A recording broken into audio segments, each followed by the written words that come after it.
Today, I'm pulling you into a moment the entire world watched, but almost no one actually decoded. On April 7th, inside the United Nations Security Council, something unfolded that looked routine at first glance. A vote, a disagreement, another diplomatic deadlock, but underneath that surface, it exposed the hidden architecture of this entire conflict.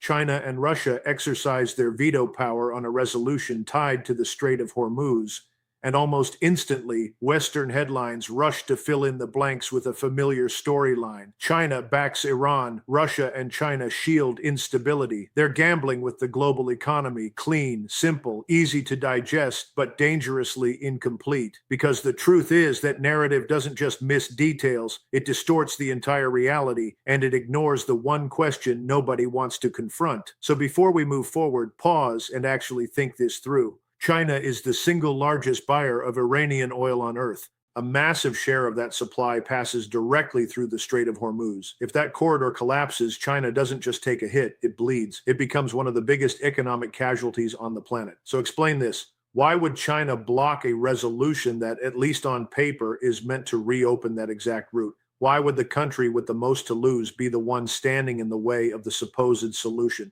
This is where the surface story begins to crack. Because the second you seriously try to answer that, the entire board rearranges itself. This stops being about sides, alliances, or moral positioning. It becomes something colder, something sharper, a game of leverage, timing, and control at the highest level. And once you see it from that angle, a disturbing realization starts to take shape. China's veto wasn't hesitation, it wasn't caution, it was deliberate, precise, calculated. In fact, there's a real argument that it was the most strategically intelligent move made in this entire crisis so far. A move that quietly tilts the balance of power while the rest of the world is still arguing over headlines. So now let's slow everything down and dissect what actually happened, because the details here aren't just important, they're everything, and most people completely overlook them. On April 7th, 2026, inside that chamber at the United Nations, a resolution was brought forward, initially introduced by Bahrain. On the surface, it sounded harmless. Restore freedom of transit through the Strait of Hormuz. Who could oppose that? But buried inside the text was a phrase that changes everything. All necessary means. And in diplomatic language, that isn't just a technical detail. That's a trigger. It signals authorization, authorization for force, authorization for escalation, authorization for war wrapped in international legitimacy. Then came the vote. 11 countries supported it. China and Russia shut it down. Pakistan and Colombia stepped back with abstentions. And within moments, the narrative locked into place. China and Russia are protecting Iran. It felt clear. It felt obvious.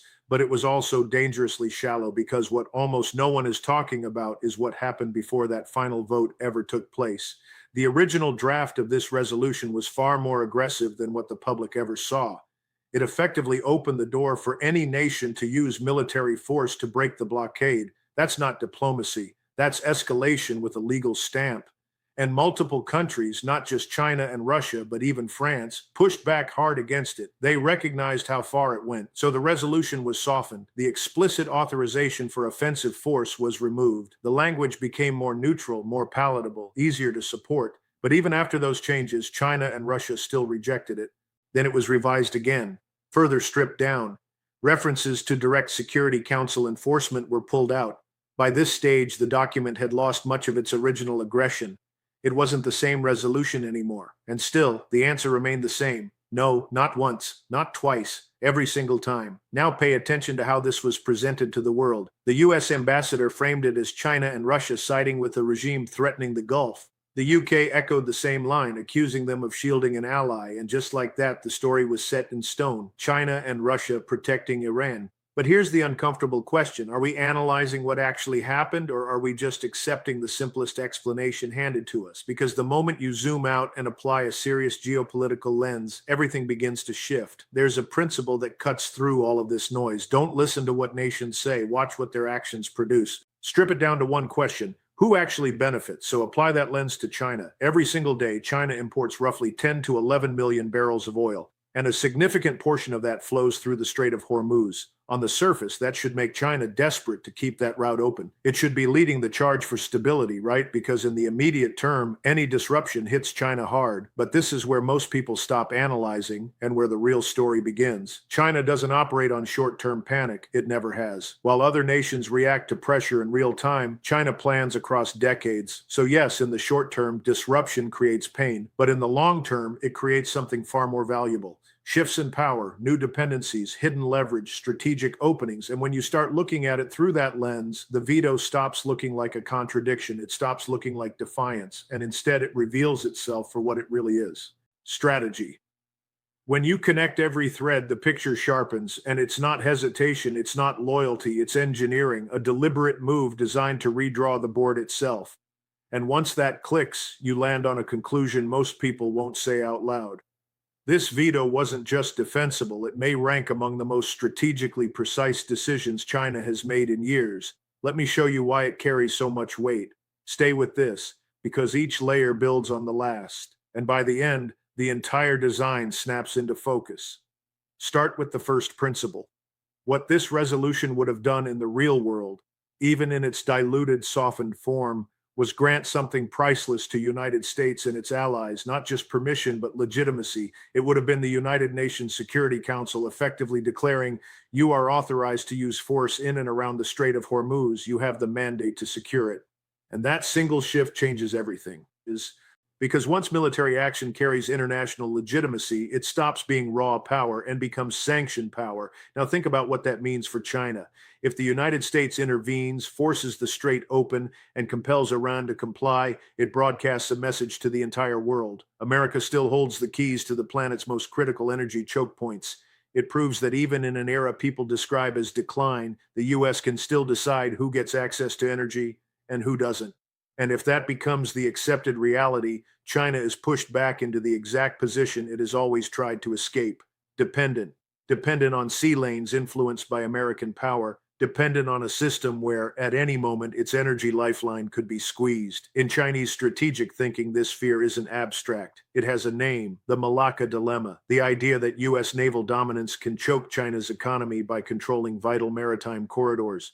Now extend that same vulnerability to Hormuz. That's not just risk, that's a strategic nightmare for Beijing. So from this vantage point, the first conclusion becomes unavoidable. If America secures victory here, China absorbs the loss. And once China recognizes that, blocking the resolution stops being a choice, it becomes a requirement. But now we move to the second layer, because this is where it turns truly compelling. What happens if the strait doesn't reopen? What if disruption lingers? On the surface, yes, it hurts China. Energy costs spike, supply chains tighten, uncertainty spreads. But beneath that immediate pain, something far more consequential is unfolding. Something China has been quietly preparing for over decades is being accelerated in real time, because closing the Strait of Hormuz doesn't just interrupt oil shipments, it destabilizes the entire financial architecture built around those flows. To understand that, you have to understand the petrodollar system. Since the 1970s, global oil trade has been dominated by the US dollar, largely shaped by agreements between the United States and Saudi Arabia. Oil is priced in dollars, which forces every country to hold dollars to buy energy.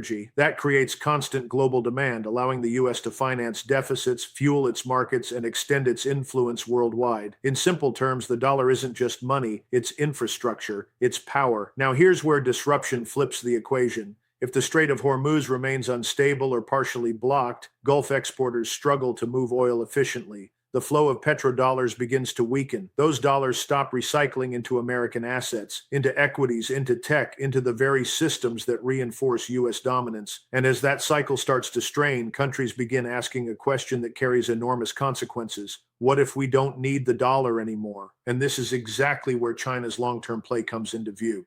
For years, it has been quietly building alternatives: WAN-based oil trading frameworks, cross-border payment systems linked to the Belt and Road Initiative, and deeper energy integration with partners like Russia and Iran. In a stable, dollar-dominated world, those systems sit on the margins. But in a stressed world, one where the existing order begins to fracture, they suddenly become viable, attractive, even necessary. So what looks like chaos on the surface is, underneath, a strategic opening. Every week, the Hormuz crisis drags on. Pressure builds on the dollar-centric system. Every disruption nudges more countries to test alternatives, and every alternative that gains traction quietly pulls influence away from the United States and redirects it toward China. That's the core insight most people overlook.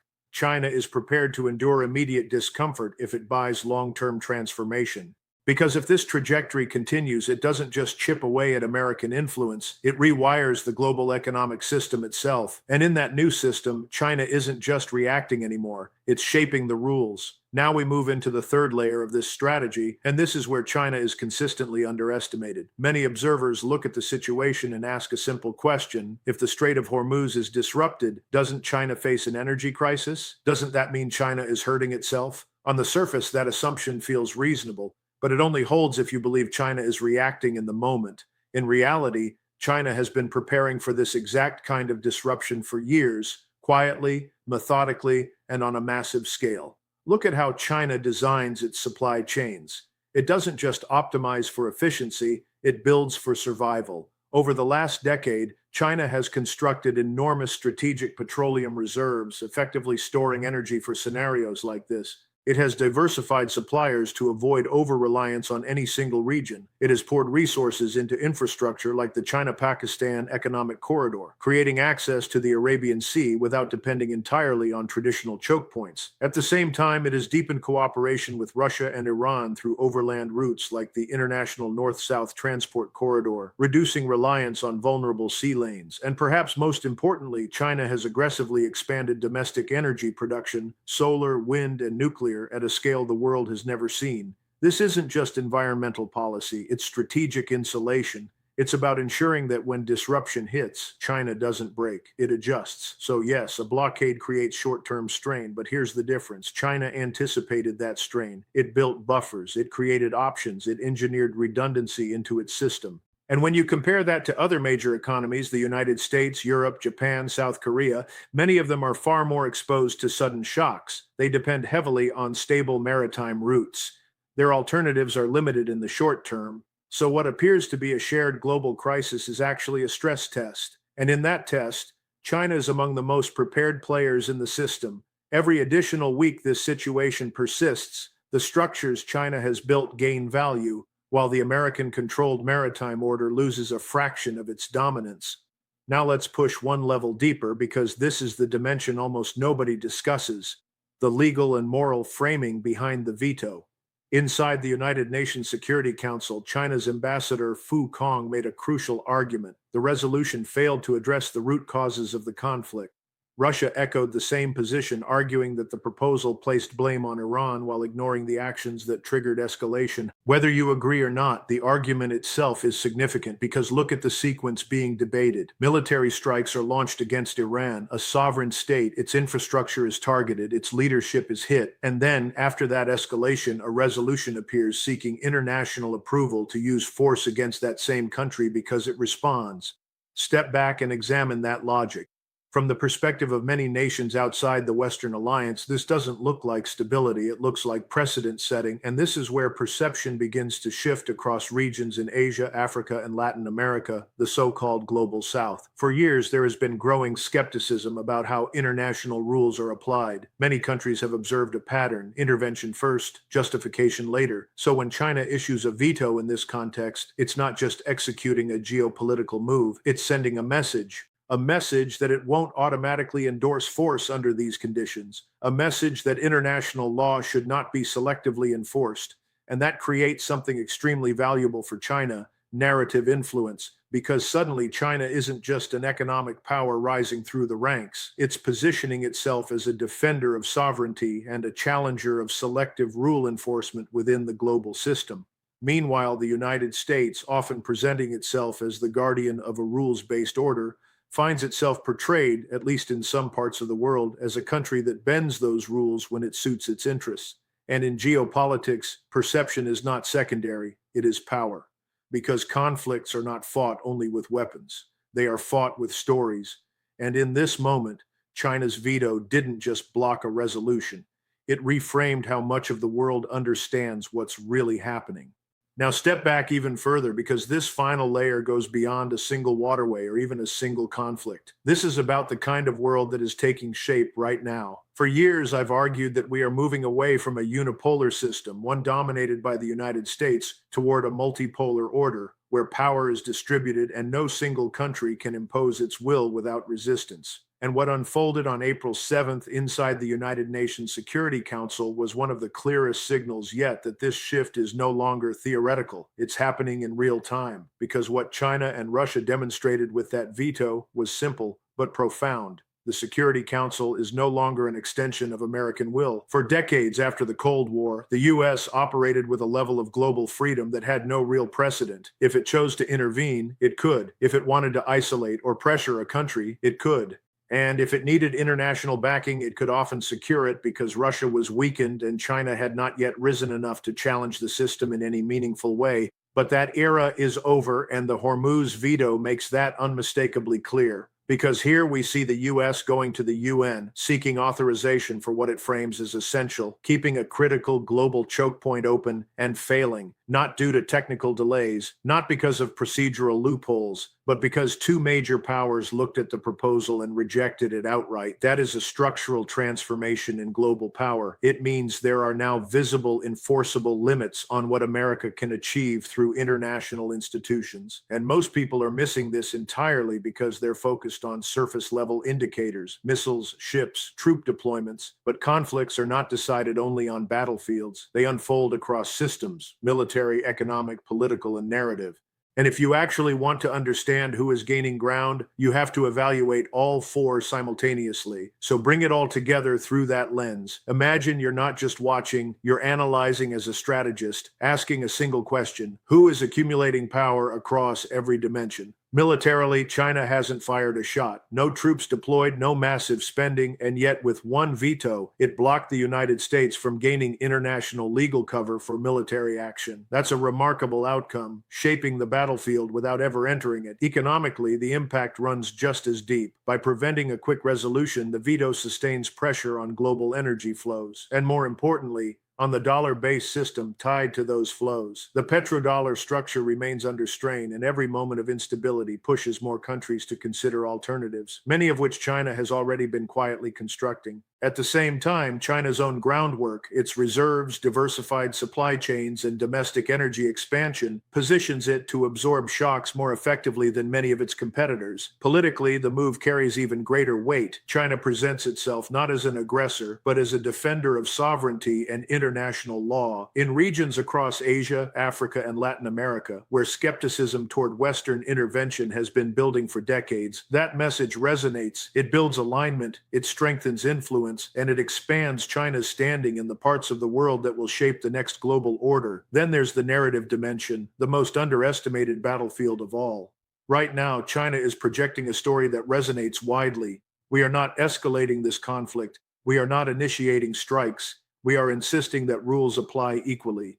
Meanwhile, the United States, fairly or unfairly, is being framed in some regions as acting first and justifying later. And in geopolitics, perception doesn't just reflect reality, it actively shapes it. When you examine all four dimensions together, military, economic, political, and narrative, the full picture emerges.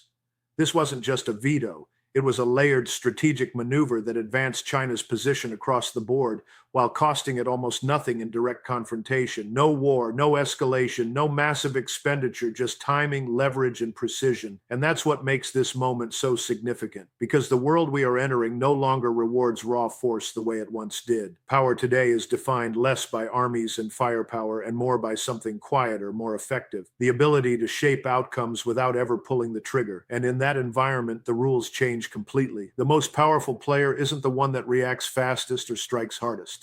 It's the one that positions itself so carefully that everyone else is forced to respond, the one that can influence the entire board without appearing to move at all. And that is exactly what just happened. With a single decision, no missiles, no deployments, no escalation, China didn't just react to the situation, it quietly redefined it. It limited its rivals' options, altered the trajectory of the conflict, and shifted the strategic balance, all without entering the battlefield.